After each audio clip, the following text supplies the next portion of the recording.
All right, if you're at all like me, when somebody asks you to explain a JavaScript closure, you have to stop and think about it, or you say something vague like it's a function within a function. So I'd like to show you here in a simple, quick example and really clear about what a closure in JavaScript is. I will post the link in the video description to this fiddle and to this original. This is the source where I got this example. It's an excellent article, by the way. So let's take a look at what this program does. You can see that there's a function create counter. It sets a counter to 0, and then it returns a function that increments counter and then returns that variable, right?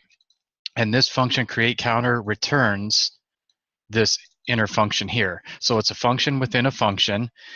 And then outside here, we get a handle to that inner function by calling create counter. Remember, it returns this function here. So we have access to it via the increment variable. So when we call increment here, we should get 1, 2, and 3. Okay, well, do we? Because remember, the counter is set to 0. So does this get reset to 0 each time?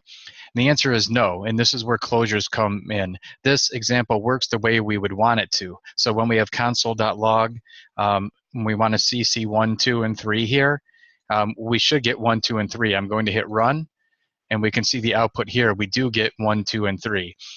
And the reason is the closure is the variable and that's in scope at the time the function was created.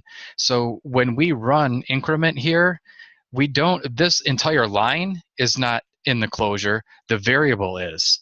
All right, so when we call increment, function runs, and function has access to this counter variable. We don't have access to the counter variable out here on line 18, but this function does. And the closure is this counter variable, not this entire line. So that's why when we call increment the second time, it's not reset to 0.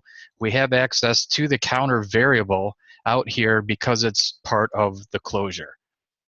I hope that made sense.